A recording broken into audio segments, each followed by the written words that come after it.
answer a question if you're not fully sure what the answer Mm. is. I think because you get asked your opinion a lot as an Mm. auditor, and the standards are many, and the content is endless. Mm. So to always go make sure. So if you're not 100% sure, to rather say, I'm not sure now, but I'll Mm. come back to you, and to really make sure. That was the one thing that I learned.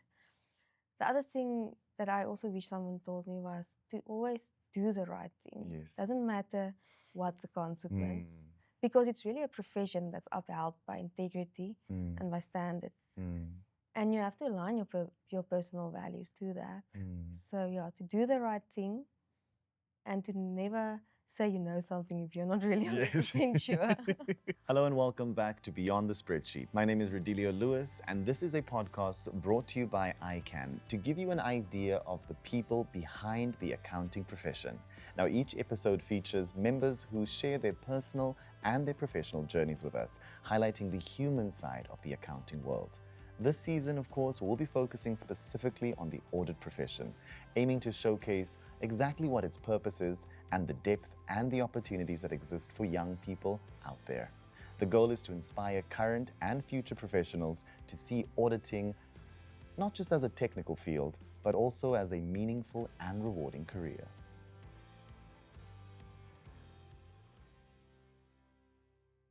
And we're back with Beyond the Spreadsheet. My name is Rodilio Lewis. This is a podcast brought to you proudly by ICANN. Now, today we're chatting to Laura Conradi about the audit profession. And I'm so excited to have this conversation. It's going to be a blitzy one, but I'm very excited because sometimes things need to go quick. So let's talk to the main lady herself. How are you doing, Laura? Hi, I'm very well, and you? I'm doing great, great. Now, to jump straight on into it, if you could tell us, how exactly did you stumble into auditing and make this your career path? So I started my first year, I started studying at the Northwest University, but I actually studied BCom law for 1 year. Wow. Yes, but that was just for 1 year. So I loved the BCom part of my education, and I also liked the law part, but I quickly realized that I'm not one for standing up in court. So when I talked to my friends and I heard what they were studying, I heard about CA and I decided, let me do this. Mm. And I did my pre-grad and honors at the Northwest University. And I think what motivated me so much to do it is because I love problem solving Stunning. and also understanding businesses. Mm. So it was a career where I could really pursue both of those parameters. And yeah, I've never looked back. Very happy that I made the career change. Stunning. I love that. I Yes. love someone that's like so sure about it because I'm like, you don't meet a lot of people. Like midway, they'll be like, I don't think this was the right choice. So I'm happy we found the right choice. No Yes. court for us. No. Now, you've been with PwC for nearly a decade. What has Yes. kept you passionate about being in the firm and in the profession? I think I'm a person, I don't like routine. Like, I don't like to do the same thing over and over again. So, what I like about my job is that every single day is different. Yeah, like, I haven't had one day where I was like, okay, this was the same thing I did yesterday. So, I like the fact that it's not repetitive. It's also, yeah, it's so changing. It's the regulators that change, it's your client needs that change, the technological changes, you really have to keep abroad that. So, that really keeps me focused and engaged. And I also think the relationships that you build, especially with your clients and internally with your teams, yeah, it's really something that keeps me engaged. I love that. There's always this family experience that I'm getting from Yeah. everyone in the auditing field. I'm like, you guys really have like a very beautiful relationship with each other. Yeah, you have to because you spend like most of your time with each other. They're your true family now.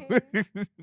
Now, what would you say is the most rewarding about working in the financial services sector? Now, apart from just the fact that you've got this amazing network that you're Yeah. building and these amazing people that you get to experience, what would you say is the one thing that you, when you wake up in the morning and you're like, wow, I really do get to do this? Yes, I think what's so special about financial services is the fact that for me, it's the heartbeat of economic stability. It's the one sector that really touches each and every person's life because you will either have a bank account or you will have some form of insurance or an investment account somewhere. So, and you get to be a part of that story. Beautiful. So that is really, yeah, it's really something for me that you get to be a part of every person's story every day and you get to make a difference there because you put trust in what the financial statements that they put out. You put trust in the fact that they will look after your money and what they are, the things that they say they do, they actually They do. were. Yeah, so for me, the financial services, I've always done it since my first year. And it's something that really requires a deep technical knowledge, and that really keeps me engaged because you really have to have a deep understanding of the sectors because it's really specialized. So it really challenges me on a daily basis. And I love the fact that you can keep on growing and keep on learning. Really, every day I learn something new. And I always say I'll stay in audit until I don't learn anything new anymore. And I can really say that every day I learn something. It's been a learning experience every Yeah. single day. I love that. And I mean, look at you now. Who would have thought you'd be doing a podcast on a Friday? Now, I want to find out from you. You're involved in technical standard setting Yes. through PAAP and ICANN. Why is this work important for the profession? I think what's important for me is that we tend to really find a lot of problems and issues in our profession. We can say, but this law doesn't make sense, or this standard, how do you apply it, and how does other people do it? And it's good to ask the question, but really to be part of the solution is really fulfilling. So I'm part of the accounting and auditing standards committee of PAB and ICANN because for me there I can be part of the solution, and you get to be part of the conversation of what are other people struggling with, and you can relate to those struggles, but then also take it a step further and say, okay, but what are we going to do about it? And you also didn't know about the things first. Yes. I like that. You're like, I'm the source. Yes. I love that. No, obviously, and I like that you said that because I'm like, no one has ever said that one to me yet. Be on the lookout. Beyond the spreadsheet, they're taking a look. I want to find out from you, what is a misconception that you maybe had about the profession that now that you're in it and you've been practicing for more than a decade, what is a misconception that's been demystified for you? Yeah. So for me, everyone always talks about auditors being like number crunchers and it's a tick box exercise. You know, they would always say that. I wish it was. It's not that easy. It would have been much easier. And that you work in silos, when in actual fact it's really, really collaborative. You work a lot with your clients and your teams, and you really need a very deep understanding of your businesses. It's not like just going tick box. You need to understand them. You need to assess their risk. And then you actually can provide insights.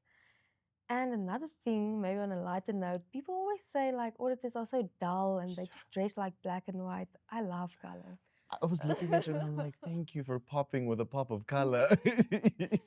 Yeah, so I think auditors are the most bright, wonderful, and friendly people. They do laugh a lot. We have to, because otherwise life will be too dull. Too dull. As dull as the outfit sometimes in the movies, Yes. only in the movies. It's only the law. It's only the courts where you really Like a pop of something. Now, as a mentor and a coach, what advice would you give to young professionals that want to step into it and maybe also wear a pop of color when they go sit in the boardroom? For me, I think I learned it at a very early stage, is to never answer a question if you're not fully sure what the answer is. I think because you get asked your opinion a lot as an auditor, and the standards are many and the content is endless. So to always go make sure, so if you're not 100% sure, to rather say, I'm not sure now, but I'll come back to you, and to really make sure. That was the one thing that I learned. The other thing that I also wish someone told me was to always do the right thing. Yes. Doesn't matter what the consequence, because it's really a profession that's upheld by integrity and by standards. And you have to align your personal values to that. So yeah, to do the right thing and to never say you know something if you're not really 100% sure. Because they will take your word for it. And you might just end up in court and that 1 year of law is not going to push through. Not going to help me there. Now, how can firms and professionals make auditing more attractive to new graduates? Because obviously it doesn't, we know the grayscale look and feel, but how can we make it more exciting and digestible for them? I think definitely job shadowing was something that really, I think, helps a lot. Because what I did, I just went with my friends to classes and went a bit to a firm and see how it was. And that is what showed me the real deal, that took away those misconceptions that you Yes. just referred to earlier. And I think another method is what we're doing now, is to talk about it and to Exactly. educate people about it and to bring awareness about what it's really about. I love Yes. that. Now, I have 2 more questions, Oh don't my. worry. So you don't have to think too much more. You can get the evidence-based powers to something else. But obviously, there's a lot of personal things that happen with us, and Yes. obviously, then we have professional lives, and that's 2 Yeah. very important lives that we need to find balance in. And Mm. obviously, you're experts in balancing sheets and everything else. So, how do you find balance between your personal life and your professional life, and just finding a moment for you to be you? Yes, so I think I'm an auditor at PwC, and I can really say that the firm goes beyond to really meet your needs. And for me to be an auditor is really a job where I get to be a mom and be a corporate individual. I don't have to choose, and for me, that's best of both worlds. Yes. But it's not always difficult to switch off when you get home. But I think what helps me is to really be present in the moment where I am. If I'm at home, I'm at home, and if I'm at work, I'm at work. And for me, it's also to realize that there's a person behind the numbers Yes. on both sides, whether you're auditing Yes. internally or externally with your clients, and to realize that there's a person and they have a story. So it's really to strike that balance between being empathetic and professional at the workplace.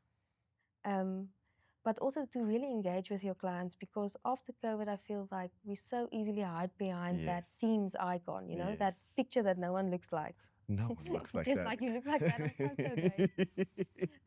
Or that email name, but you don't even know how the person looks. So for me, it's really To put a to face. really, personally engage and to put a face to the name, so that your clients must have the openness to come to you. They must really have the boldness to know that Laura will listen when I come, and Yes. she will have the time. I love that. And then, of course, because of time, my final question, which is a little bit of a fun question.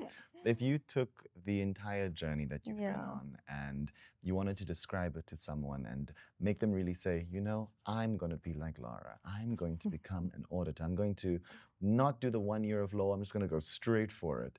And you described it in 3 emojis. What are those 3 Three emojis emojis. and why those 3? Oh my word, you caught me off guard there. So that it will definitely be a strong arm. Stunning, Nee, stunning. you have to be very strong. Clapping hands, but that's more like taking hands because you need to be really collaborative. And then probably a shocked face, because you will be shocked by what you see. I love that. It's a constant mystery solving. Yes. I love that. In closing, anything you want to share with any of our people that are, of course, tuning in for Beyond the Spreadsheet, just a word of advice, even if they're just feeling like, oh, it's really difficult. I want to be as calm, cool, and collected and demure as Laura. What is a piece of advice you want to give them in closing? I think you will never find the perfect job, but you have to find something that aligns with your purpose and your values. And for me, to be an auditor is where my values and my purpose met each other. Beautiful. And for me, it's to solve important problems and to build trust in society. So yeah, you will never like be sad that you chose this career. And I think it's a wonderful career for a woman. Beautiful. I love that you ended it with for a woman. I Yes. think we need more women in the space. A lot more. But Laura, thank you so much. Thank you for sharing. Thank you for being a breath of fresh air. I really needed it. It's so lovely to have you in this space. you. And just keep doing what you're doing, and please Yes. never wear dull colors. No. Please keep We're here to keep it. the pop up. Please. Thank you But for your time. thank you so much. That's, of course, Laura Condradi joining us for our episode of Beyond the Spreadsheet, a podcast proudly brought to you by ICANN. Now, if you don't already follow us on all of our social platforms, be sure to do so immediately so that you can stay up to date and informed on all things accounting.